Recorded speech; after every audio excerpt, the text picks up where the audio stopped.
में बांग्लादेशियों के द्वारा किए जा रहे हैं कि ग्रेटर बांग्लादेश का कॉन्सेप्ट से लेकर पाकिस्तानियों के लेके तो आज अलग अलग प्रकार से ममता बनर्जी जो प्रश्रय देने का काम की है देशद्रोही लोगों को, ताज रोहिंग्या मुसलमान से लेकर सब दिल्ली का उदाहरण है चुनाव के किस प्रकार से गलत रूप से वोटर लिस्ट में नाम जोड़ने का काम किया और वोटिंग राइट लेने का काम किए हैं। आज सजग रहने की आवश्यकता है, सामाजिक रूप से भी, राजनीतिक रूप से भी। लालू और तेजस्वी के बाद क्या राहुल और सोनिया का भी नंबर है ईडी से? आज आप देखिए कि ईडी के जो परिणाम और परिणति है, तो जो उन्होंने किया है उसका कर्तृत्व तो एक एजेंसी है, जांच एजेंसी अपने आप करती है, तो उसका परिणाम और परिणति जांच एजेंसी जो करेगी उसका परिणाम साफ। कांग्रेस कार्यकर्ताओं ने आरोप लग रहा है कि ईडी और ये तमाम चीजें अमित शाह के इशारे पर कर रहे हैं। आज हर चीज आप जानेंगे कि भाई किसी पर आरोपित करने एक बार तो एक समय में तो लालू प्रसाद यादव जी चारा घोटाला वाला विषय पर क्या हो रहा था, करने वाले विषय कौन थे, करवाए कौन थे, परिणाम किनके द्वारा आया। तो इसमें कोई एजेंसी पर प्रभावित करने का काम नहीं है, इंडिपेंडेंट एजेंसी है, जो जैसा कर्म करा है वैसा ही परिणाम और परिणति। कांग्रेस कार्यकर्ताओं ने ईडी कार्यालय पे जमकर हंगामा किया, खिसियानी बिल्ली खंबा नोचे, ये तो रहेगा ही उन लोगों का कि जैसे जैसे मामला उजागर होता है और उजागर का परिणाम भी किस प्रकार से फलाफल होता है वो जनता तय करती है, इसलिए जनता का ही विश्वास सबसे बड़ा विश्वास है। जिस तरह से तेजस्वी यादव ने कुछ दिन पहले कहा था कि हम बिहार में गठबंधन के मुख्यमंत्री के चेहरे हैं, आज जो है वो बदल गए हैं जब राहुल गांधी से बैठक हुई, तो क्या कहेंगे उसमें?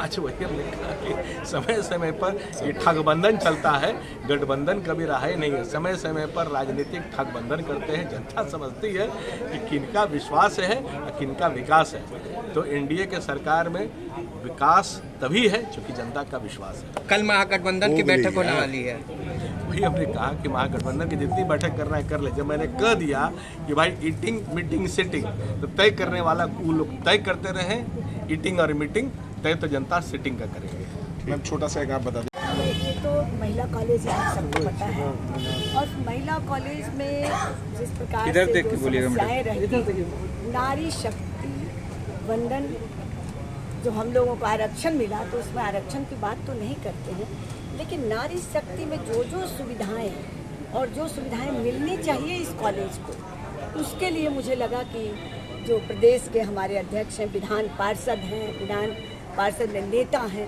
तो कैसे हमारी बात मुख्यमंत्री तक पहुँचे कि यह एक समझिए कि महिलाओं के बीच में बुला के बहाना था ताकि मुझे ज़मीन मिले, इस कॉलेज को ज़मीन मिले। आप लोग से भी यही आग्रह करते हैं कि हमारे माननीय मुख्यमंत्री जी कितने जगह ज़मीन दिए सभी को, इंस्टीट्यूट को, और एक ये महिला कॉलेज, आप लोग इसी इलाके के हैं, इस इलाके में कोई दूसरा महिला कॉलेज नहीं है।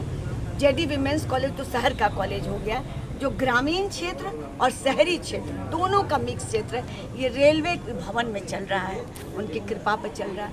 हम यह मांग अभी किए हैं कि मैंने मुख्यमंत्री जी से भी मांग की, आप भी सदन के नेता हैं, तो आपसे भी हम मांग करते हैं कि हमको ज़मीन मिले, और इस ज़मीन में हम अपने विधायक हमारे भाई संजीव चौरसिया जी, और ये भी बहुत बड़े नेता हैं बीजेपी के, और सदन के अंदर बैठते हैं, सब लोगों से बातचीत करते हैं, तो बुलाया हमने कि भाई इसको ज़मीन मिले, और इसी बहाने बच्चियों को क्या सुविधा मिल सकती है। नरेंद्र मोदी जी ने कौन कौन सी योजना दिया है जिससे बच्चियों को लाभ मिल सके, महिलाओं को लाभ मिल सके, इन सारे चीज़ों को संवाद के लिए हमने प्रो वीसी साहब को, वीसी साहब को और संजीव जी को, लेकिन प्रो वीसी साहब अभी थोड़ी देर से आए हैं, लेकिन आए हैं।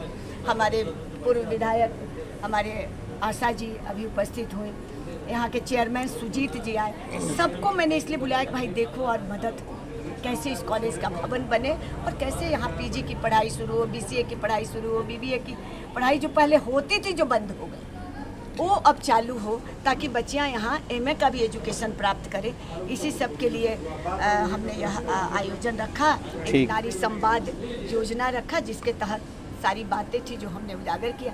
और आप सबसे भी आग्रह करेंगे, आप सब लोग इधर के लोकल हैं, आपके भी बहन बेटी यहाँ पढ़ती होगी, और ये, लेकिन अब एमए की पढ़ाई नहीं हो रही है, तो एमए की भी पढ़ाई खुलनी चाहिए यहाँ। तो इन सारे चीज़ों के लिए हम लोगों ने बुलाया सबको और आग्रह विनती की है। बाकी आप सब आए, आप सबको भी बहुत बहुत आभार, बहुत बहुत धन्यवाद। Thank you. कॉलेज में आज आया हूँ और मैं शुभकामना देता हूँ महिला कॉलेज की प्राचार्य प्रोफेसर उषा विद्यार्थी जी को कि आपने बहुत प्रयास किया है इस कॉलेज को विकास करने में, लेकिन जितना विकास इस महिला कॉलेज का होना चाहिए अभी तक नहीं हुआ है। मैं माननीय मुख्यमंत्री जी से और घटक दल के एक पार्टी के अध्यक्ष होने के नाते आज उनसे मैं ये बात रखूँगा कि महिला कॉलेज खगौल का विकास होना चाहिए और एक अच्छा महिला कॉलेज खगौल में उसके भवन बनने चाहिए, इंफ्रास्ट्रक्चर फैसिलिटी होने चाहिए। और आज हमने यूनिवर्सिटी के vice chancellor, pro vice chancellor, यहाँ पर प्रो वाइस चांसलर बैठे हुए थे। मैंने उन लोगों को भी अनुरोध किया है कि आप अपने जिम्मेवारी को चुनौती के तरह स्वीकार करें और बिहार के अंदर कोई भी यूनिवर्सिटी ऐसा नहीं हो जहाँ पर कम से कम क्वालिटी का एजुकेशन होना चाहिए और समय पर परीक्षा होना चाहिए, समय पर रिजल्ट निकलना चाहिए। अगर एक दिन भी सेशन लेट होता है तो ये सबसे बड़ा अपराध vice chancellor, pro vice chancellor और जितने भी एडमिनिस्ट्रेशन में लोग हैं उनका होता है, क्योंकि बच्चों का, स्टूडेंट्स का एक दिन समय बर्बाद करने का हक किसी यूनिवर्सिटी के पदाधिकारियों को नहीं है।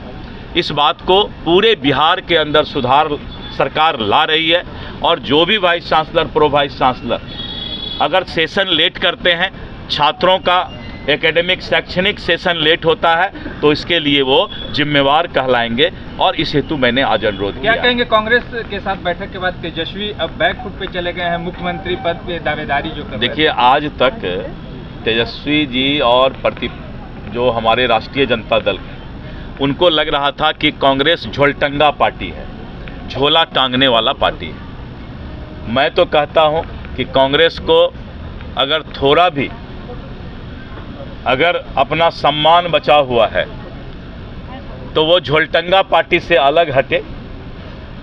और आज तक झोला ढोने का काम किया राजद का कांग्रेस बिहार के अंदर, और धीरे धीरे कांग्रेस समाप्त भी हो रहा है। राहुल गांधी आए थे तो उन्होंने कहा कि आज तक जो भी नेता कांग्रेस का बना यहाँ पर कांग्रेस को मजबूत नहीं किया।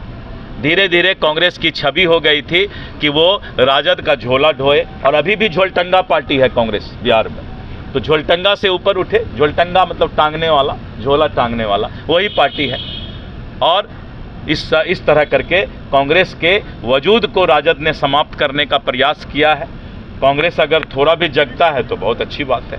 ईडी की कार्रवाई को क्या कहेंगे, जिस तरह राहुल गांधी और सोनिया गांधी पर कसने की? देखिए, चाहे राहुल गांधी, सोनिया गांधी, कोई भगवान तो नहीं ना है, ये लोग इंसान है ना। तो जो इंसान है, अगर वो कोई गलत काम किया है तो उसको सजा मिलना चाहिए। राहुल गांधी क्या है, सोनिया गांधी क्या है? वो भी संविधान के अंदर है, कानून के अंदर है।